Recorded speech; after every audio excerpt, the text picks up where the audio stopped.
Hello, everyone, and welcome to the Stephen King Cast, one man's musings on the works of Stephen King. Each week, I will review one entry in the bibliography of Stephen King in the chronological order of publication. And today, we're going to review 1982's collection of novellas, Different Seasons.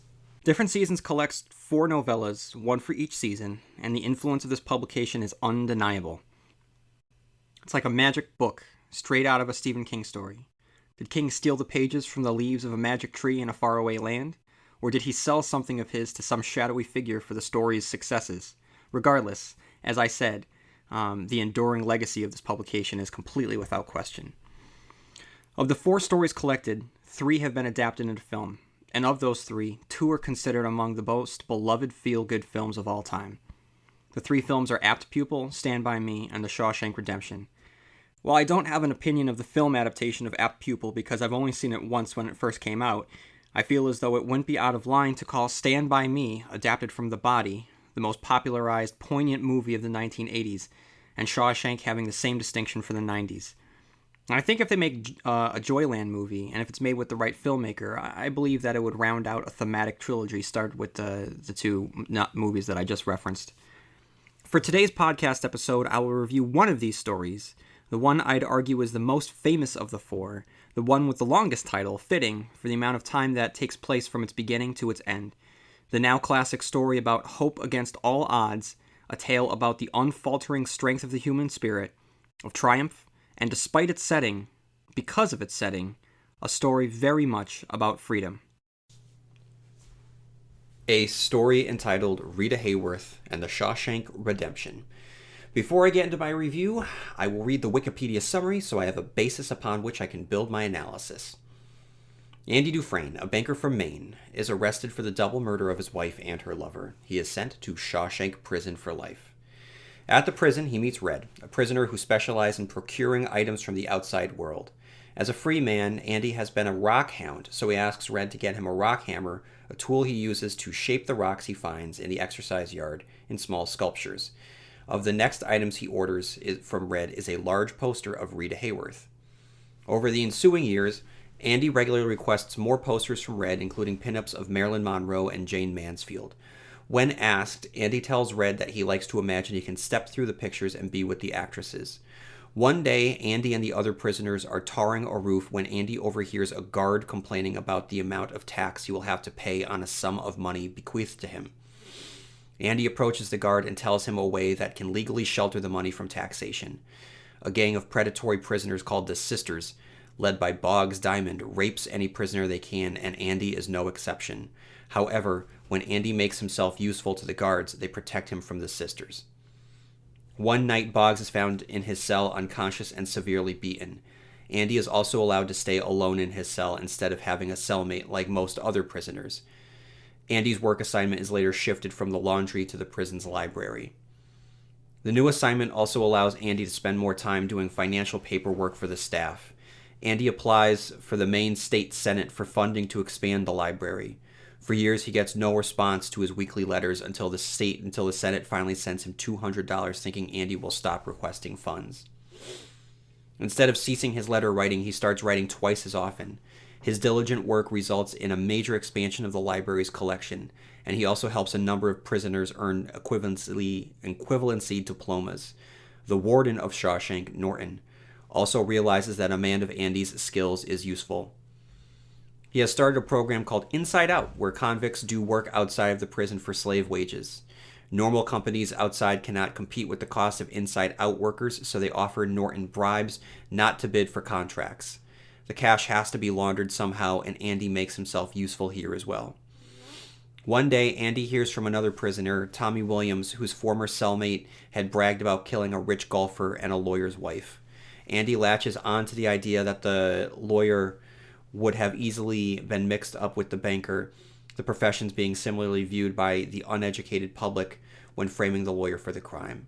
Upon hearing Tommy's story, Andy realizes that this evidence could possibly result in a new trial and a chance at freedom. Norton scoffs at the story, however, and as soon as possible, he makes sure that Tommy is moved to another prison. Andy is too useful to Norton to be allowed to go free. Furthermore, he knows details about Norton's corrupt dealings. Andy eventually resigns himself to the fact that the prospect for his legal vindication has become non-existent. Before he was sentenced to life, Andy managed to sell off his assets and invest the proceeds under a pseudonym. The alias Peter Stevens has a driver's license, social security card, and other credentials.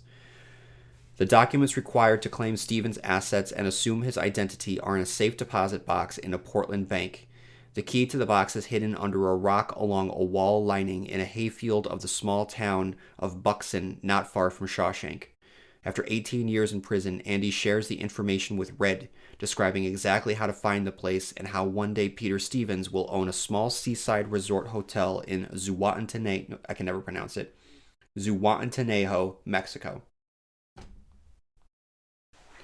Andy also tells Red that he could use a man who knows how to get things.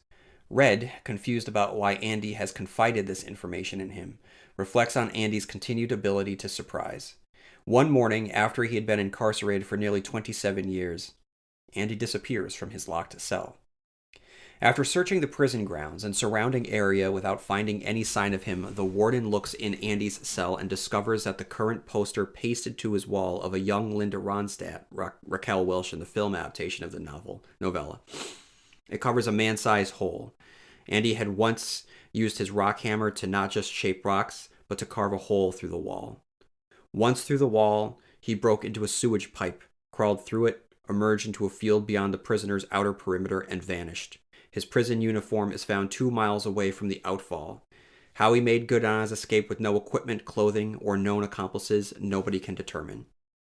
A few weeks later, Red gets a blank postcard from a small Texas town near the Mexican border and surmises that Andy could cross the border there. Shortly afterwards, Red is paroled. After nearly 40 years of imprisonment, he finds a transition to life outside being a difficult process. On the weekends, he hitchhikes to Buxton, searching for suitable hayfields from Andy's direction. After several months of wandering around the rural town roads, he finds a field with a rock wall on the correct side with a black rock on it. Under this rock, he finds a letter addressed to him from Peter Stevens, inviting him to join Peter in Mexico. With the letter is money. The story ends with Red violating his parole to follow Andy to Mexico. So just some general thoughts before we get into the characters. So the first thing that struck me, having read Stephen King works up until this point, is that it's in the first person. Now, outside of the Sue Snell testimony entries in Carrie, which is taken from transcripts, this is King's first-person work of a significant length, and much of the success of this story derives from this storytelling choice. In order for this story to work, we need to feel Andy's imprisonment, his hopes, his fears, and while King manages to do this regularly with his characters in his usual third-person perspective, his ability to make the reader empathetic to his character's struggles here is supercharged. Andy is not locked within the walls of Shawshank by himself. Neither is Red.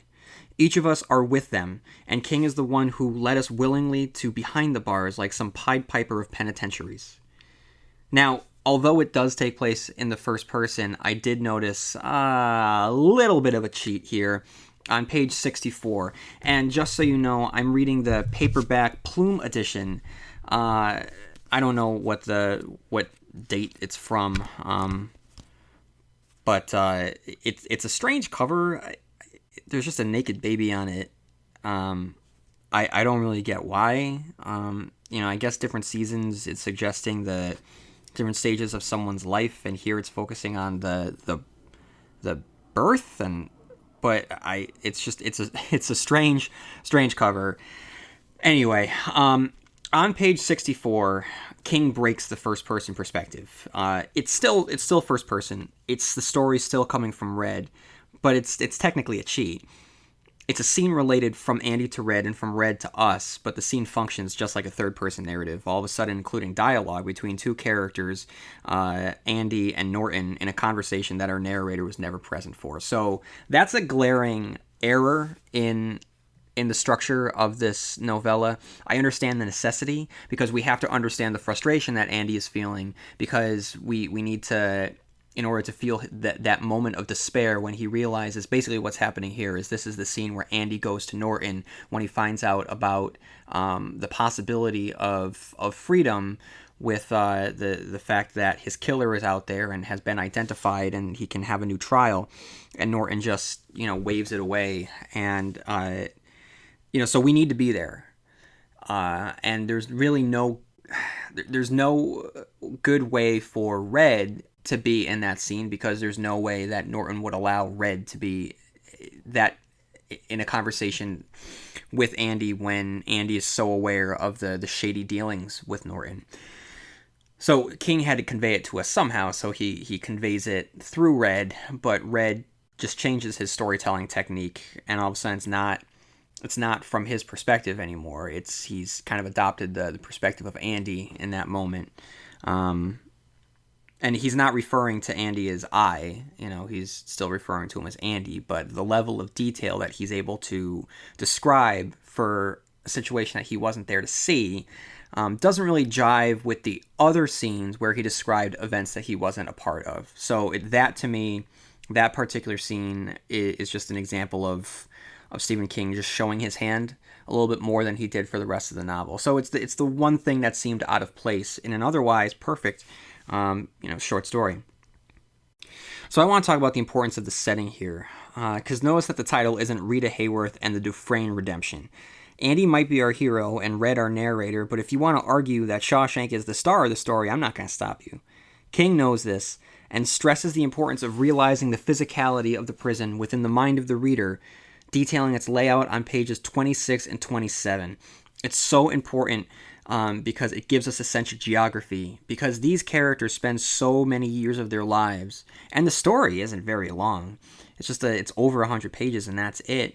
But he has to be able to make this setting work. If it doesn't work, then the story falls apart. So he does a great job at detailing the different locations of the prison, the layout of the prison, and that takes place on pages 26 and 27. Now, the important thing that King does so well here, he knows how to add little flourishes to his work.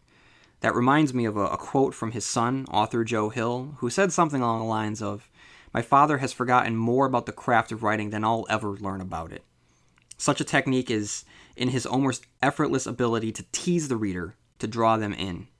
On page 31, Red remembers getting the rock hammer for Andy and nonchalantly references the sisters, offering no explanation for them, just letting their existence come about naturally, organically.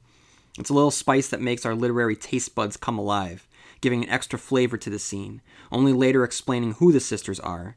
He lets the question mark of them grow just long enough to let it curl and sharpen its edge, and before you know it, that question mark has turned into a hook, and he's reeling us in. He then describes the sisters in all of their awfulness on page 32. He writes, "And then there are the sisters. They are to prison society what the rapist is to the society outside of the walls. They're usually long-timers doing hard bullets for brutal crimes. Their prey is the young, the weak, and the inexperienced, or, as in the case of Andy Dufresne, the weak-looking. Their hunting grounds are the showers, the cramped tunnel-like area behind the industrial washers and the laundry, sometimes the infirmary. On more than one occasion, rape has occurred in the closet-sized projection booth behind the auditorium. Most often what the sisters take by force they could have had for free if they wanted it that way. Those that could have been turned always seems to have crushes on one sister or another, like teenage girls with their Sinatras, Presleys, or Redfords. But for the sisters, the joy has always been by taking it by force, and I guess it always will be." So with that description, we get the threat of these characters, and all of a sudden the tension increases, and our sense of worry for Andy increases, all because King was able to tease them out. And he continues to tease throughout the rest of the novel. He teases the events of mid-May 1950. He teases Byron Hadley, giving us an incredible description before launching the character at us. So by the time he begins interacting with our characters, King has already created the legend on page 42. During the scene, it's when they're tarring the roof, and Andy overhears. He's gonna overhear Byron talking about the tax, and so this is what King writes: "For Byron Hadley, there is no basis of comparison. He could sit there, cool, and at his ease under the warm May sun, to find the gall to mourn his own good luck, while less than 10 feet away a bunch of men were working and sweating and burning their hands on great big buckets filled with bubbling tar, men who had to work so hard in their ordinary round of days that this looked like a respite. You may remember the old question, one that's supposed to define your outlook on life when you answer it. For Byron Hadley, the answer would always be half empty. The glass is half empty. Forever and ever, amen. If you gave him a cool drink of apple cider, he'd think about vinegar. If you told him his wife had always been faithful to him, he'd tell you it was because she was so damn ugly. And this goes back to how well King is able to create characters. But basically, this particular character is a character that had been referenced a few pages before, had been talked about, Hadley was talked about, and then all of a sudden, boom, we get the description of Hadley. And it wouldn't be as effective if he hadn't, rolled out that tease. Are you ready for a winter adventure? Ski Sundown in New Hartford, Connecticut is open for the season and primed for you to hit the slopes. Our trails are conveniently open every day and night of the week until 10 p.m. Plus, our mountain is the only one in the region that grooms trails twice a day, delivering the most dependable snow conditions around. So grab your friends and family and enjoy the best this region has to offer in winter fun. Visit skisundown.com for details. That's skisundown.com. Ski Sundown. Winter made better. On page 55, he teases the cold draft in Andy's cell, which later, becomes the reveal that there's a giant hole in Andy's cell. He teases the idea that something bad had happened to Andy while introducing the new warden, Norton. So rather than getting right to it, he details the corruption of Norton, his use of Andy, and the entire time the readers demand to get to the point. And then to punish us further, he introduces the name Tommy Williams, creating a new tease. Who's Tommy Williams? And then King tells you about it. And every time he tells you about it, he pushes away further and further the bad thing that happened to Andy. He teases the escape. Having Red tell us that he escaped, tells us how they searched the prison, tells us the protocol when a prisoner goes missing, but he doesn't come right out and tell us that he's missing. Now, these teases aren't just included to engage the reader, they also serve the narrative as well. We are, in a sense, prisoners of the tale, King the Warden, trapping us within his storytelling, with these teases serving as possibilities that we constantly yearn for, just like a prisoner yearns for the day he is free. So now I want to talk about the characters here. The first one, of course, being Andy. I'll get right to it. He just manages to shine as a character through the eyes of our narrator. There's a description of him on page 17. He's someone clearly out of place in a prison, and King quickly establishes from the get-go the difference between Andy and what you expect from an inmate. So when Andy came to Shawshank in 1948, he was 30 years old. He was a short, neat little man with sandy hair and small, clever hands. He wore gold-rimmed glass spectacles. His fingernails were always clipped, and they were always clean. That's a funny thing to remember about a man, I suppose, but it seems to sum Andy up for me. He always looked as if he should have been wearing a tie. On the outside, he had been a vice president in the trust department of a large Portland bank. Good work for a man as young as he was, especially when you consider how conservative most banks are. And you have to multiply that conservatism by 10 when you get up into New England, where folks don't like to trust a man with their money unless he's bald, limping, and constantly plucking at his pants to get his truss around straight. Andy was in for murdering his wife and her lover. Running a business is hard enough, so why make it harder with a dozen different apps that don't talk to each other? One for sales, another for inventory, a separate one for accounting. Before you know it, you are drowning in software instead of growing your business. This is where Odoo comes in. Odoo is the only business software you'll ever need. It's an all-in-one, fully integrated platform that handles everything. CRM, accounting, inventory, e-commerce, HR, and more. No more app overload. No more juggling logins. Just one seamless system that makes work easier. And the best part, Odoo replaces multiple expensive platforms for a fraction of the cost. It's built to grow with your business, whether you are just starting out or already scaling up. Plus, it's easy to use, customizable, and designed to streamline every process, so you can focus on what really matters, running your business. Thousands of businesses have made the switch, so why not you? Try Odoo for free at odoo.com. That's ODOO.com. So that crime that I just mentioned is described in great length, and although the story takes place in the 1940s, the sensationalism of the case rings frighteningly true today. In fact, it has echoes of the smash hit Gone Girl, soon to be a major motion picture, directed by David Fincher, starring Batman himself, Ben Affleck. Andy's character traits speak to his logical, rational nature, whether it be the matter-of-fact way in which he testifies, a manner that struck the jury as remorseless, or how he, year after year, procured, then provided a ritualized method of social drinking once behind bars. Andy might be meticulous, he might be rational, and he may appear unemotional, but he isn't without grit, as evidenced by a very dry, wise-ass nature that doesn't do him any favors in the jury, but wins us over nonetheless. And there's a scene that takes place on page 23 that gives us this particular character trait. Mr. Dufresne, did you then go up to Glenn Quinton's house and kill the two of them? The lawyer thundered. No, I did not, Andy answered. By midnight, he said, he was sobering up. He was also feeling the first signs of a bad hangover. He decided to go home and sleep it off and think about the whole thing in a more adult fashion the next day. At the time I drove home, I was beginning to think that the wisest course would be simply let her go to Reno and get her divorce. Thank you, Mr. Dufresne. The DA popped up. You divorced her in the quickest way you could think of, didn't you? You divorced her with a .38 revolver wrapped in dish towels, didn't you? No, sir, I did not, Andy said calmly. And then you shot her lover? No, sir. You mean you shot Quentin first? I mean, I didn't shoot either one of them. I drank 2 quarts of beer and smoked however many cigarettes the police found at the turnout. Then I drove home and went to bed. You told the jury that between August 24th and September 10th you were feeling suicidal. Yes, sir. Suicidal enough to buy a revolver? Yes. Would it bother you overmuch, Mr. Dufresne, if I told you that you do not seem to me to be the suicidal type? And here's where Andy gets to be a wise ass. No, Andy said, but you don't impress me as being terribly sensitive, and I doubt very much that if I were feeling suicidal, I would take my problem to you.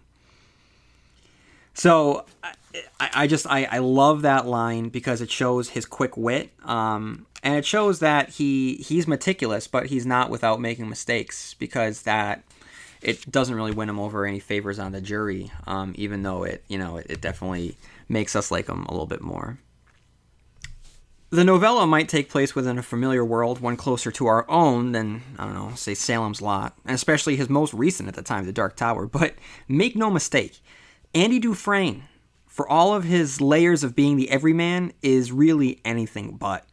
In fact, he seems to have a superpower of his own, except it's one that isn't as flashy as Carrie White's ability to bring down a good time or Charlie McGee's snowman slaying techniques. No, Andy's might not be as flashy, but his are just as important. Andy's superpower is to survive, even thrive, in prison. He does this with quick wit, a backbone of steel, a keen eye, and an intangible X factor that I wouldn't be surprised if a character had identified as an ability to shine. Look no further than page 28. During the scene, he's talking to Red, and an old friction-taped baseball flew towards us, and he turned, cat quick, and picked it out of the air. It was a move Frank Malzone would have been proud of, and he flicked the ball back to where it come from, just a quick and easy-looking flick of the wrist, but that throw had some mustard on it, just the same. Here we see that his reactions are charged up, and his cat-like ability suggests an advantage over his fellow inmates. And it's not just a physical cat-like ability, it's just... cats are survivors, and Andy is definitely a survivor. Red even admits to the contribution of constructing the myth of Andy, transforming him from human to prison legend starting on page 39, because the more we learn about him, the less he seems like a real person. You may have gotten the idea that I'm describing someone who's more legend than man, and I would have to agree that there's some truth to that. To us long-timers who knew Andy over space of years, there was an element of fantasy to him, a sense, almost, of myth magic, if you get what I mean. The story I passed on about Andy refusing to give Boggs Diamond a head job is part of that myth, and how he kept on fighting the sisters is part of it, and how he got the library job is part of it too, but with one important difference. I was there, and I saw what happened, and I swear on my mother's name that it's all true. The oath of a convicted murderer may not be worth much, but I believe this: I don't lie.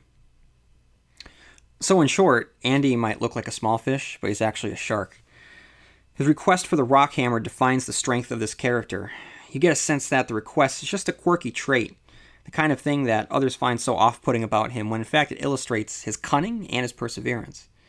He's someone who always seems either in control or figuring out a way to be in control, whether it's waiting out his attackers for the right time for revenge or manipulating situations in his favor.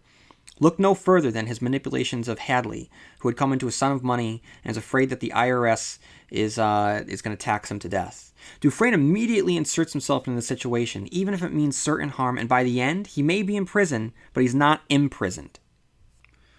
I've talked to some of the other men who were up there that day. Rennie Martin, Logan St. Pierre, and Paul Bossant were three of them, and we all saw the same thing. We all felt the same thing. Suddenly, it was Andy who had the upper hand. It was Hadley who had the gun on his hip and the billy in his hand. Hadley who had his friend Greg Stammis behind him and the whole prison administration behind Stammis. The whole power of the state behind that. But all in once, in that golden sunshine, it didn't matter, and I felt my heart leap up in my chest as it had never had since the truck drove me and four others through the gate back in 1938 and I stepped out into the exercise yard. Andy was looking at Hadley with those cold, clear, calm eyes. And it wasn't just the 35,000 then, we all agreed on that. I've played it over and over in my mind, and I know. It was man against man, and Andy simply forced him, the way a strong man can force a weaker man's wrist to the table in a game of Indian wrestling. There was no reason, you see, why Hadley couldn't have given Mert the nod at that very minute, pitched Andy overside onto his head, and still taken Andy's advice. No reason, but he didn't. So Andy gets Hadley to provide some beers to the boys, and then King writes, "That's how, on the second to last day on the job, the convict crew that tarred the plate factory roof in 1950 ended up sitting in a row at 10 o'clock on a spring morning, drinking Black Label beers supplied by the hardest screw that ever walked a turn at Shawshank State Prison. That beer was piss warm, but it was still the best I ever had in my life. We sat and drank and felt the sun on our shoulders, and not even the expression of half amusement, half contempt on Hadley's face, as if we were watching apes drink beer instead of men, could spoil it. It lasted 20 minutes, that beer break, but for those 20 minutes, we felt like free men. We could have been drinking beer and tarring the roof of one of our own houses. Only Andy didn't drink. I already told you about his drinking habit. He sat hunkered down in the shade, hands dangling between his knees, watching us and smiling a little. It's amazing how many men remember him that way, and amazing how many men were on that work crew when Andy Dufresne faced down Byron Hadley. I thought there were 9 or 10 of us, but by 1955, there must have been 200 of us, maybe more, if you believed what you had heard." So yeah, you asked me to give you a flat-out answer to the question of whether I'm trying to tell you about a man or a legend that got made up around the man, like a pencil around a piece of grit. I'd have to say that the answer lies somewhere in between. All I know for sure is that Andy Dufresne wasn't much like me or anyone else I ever knew since I came inside. He brought in $500 jammed up his back porch, but somehow that gray meat son of a bitch managed to bring in something else as well.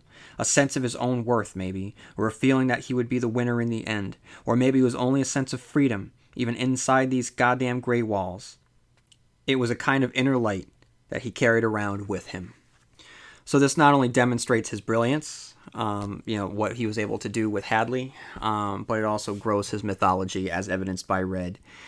And King does such a wonderful job through Red depicting, his perseverance, especially in, having him taste his freedom for a second before it was brutally, ripped from him. And then, his whole prison escape. All of this just creates a character that, needs to feel like a very strong and vibrant character that we need to get behind while we spend the years and years and years with him. So then I want to talk very, very briefly about Red. Page 28 is when we witness the beginnings of the Red-Dufresne friendship. The Dufresneship, if you will, establishing the lifer's opinion on the newbie, and the newbie's possible threat in the form of a bad inmate who speaks to our fears of being unjustly sentenced to prison ourselves. And King makes the effort to differentiate Red as much as he does for Andy, making it clear that although he may be in prison for murder, he's still a man of honor. King writes on the growing opinion of Andy Dufresne, "I don't have to listen to rumors about a man when I can judge him for myself." You know, and that to me speaks of Red. There's not much more that I really want to say about Red, other than the fact that he's a good guy, and he's our vehicle for being in Shawshank. It's through his eyes, it's his story that he tells. But you know, the focus of the story is on Andy. And then we have Norton. You know, Shawshank Penitentiary might be a character in the story, but it's not the bad guy. Shawshank is Shawshank. It exists. It is populated. It serves its function impassively. It's only until Warden Norton is introduced do we meet the true bad guy of the story, a living, breathing embodiment of everything wrong with humanity, the corruption of the system personified. His villainy is cartoonish, but it's always authentic, and the authenticity makes him just as frightening, if not more so, than any clown in a sewer. In short, I call him cartoonish because he's a mustache-twirling black hat, bad because King needed a bad guy, a symbolic wall that Andy needed to break through. The truth of the character is that it's not hard to imagine a man knowingly imprison an innocent man, as he does with Andy. He solely exists to derive pleasure from trying to break Andy and Andy's spirit, and basically says as much on page 70. "So why?" Andy repeated. "Can't you tell me why you did it? You knew I wasn't going to talk about anything you might have had going, so you knew that. Why?" "Because people like you make me sick," Norton said deliberately. "I like you right where you are, Mr. Dufresne, and as long as I am warden here at Shawshank, you are going to be right here. You see, you used to think that you were better than anyone else. I've gotten pretty good at seeing that one on a man's face. I marked it on yours the first time I walked into the library. It might as well have been written on your forehead in capital letters. That look is gone now, and I like that just fine. It's not just like you are a useful vessel. Never think that. It's simply that men like you need to learn humility. Why, I used to walk around the exercise yard as if it was a living room, and you were at one of those cocktail parties where the hell-bound walk around coveting each other's wives and husbands and getting swishingly drunk. But you don't walk around that way anymore, and I'll be watching to see if you should start to walk that way again. Over a period of years, I'll be watching you with great pleasure. Now get the hell out of here." And then Andy says, "Okay, but all the extracurricular activities stop now, Norton. The investment counseling, the scams, the free tax advice, it all stops. Get H&R Block to tell you how to declare your income." Warden Norton's face first went brick red, and then all the color fell out of it. "You're going back into solitary for that. 30 days, bread and water, another black mark. And while you're in it, think about this. If anything that's been going on should stop, the library goes. I will make it my personal business to see that it goes back to what it was before you came here, and I will make your life very hard, very difficult. You'll do the hardest time you possibly can do. You'll lose that one bunk Hilton down in cell block 5 for starters, and you'll lose those rocks on the windowsill, and you'll lose any protection the guards have given you against the sodomites. You will lose everything. Clear?"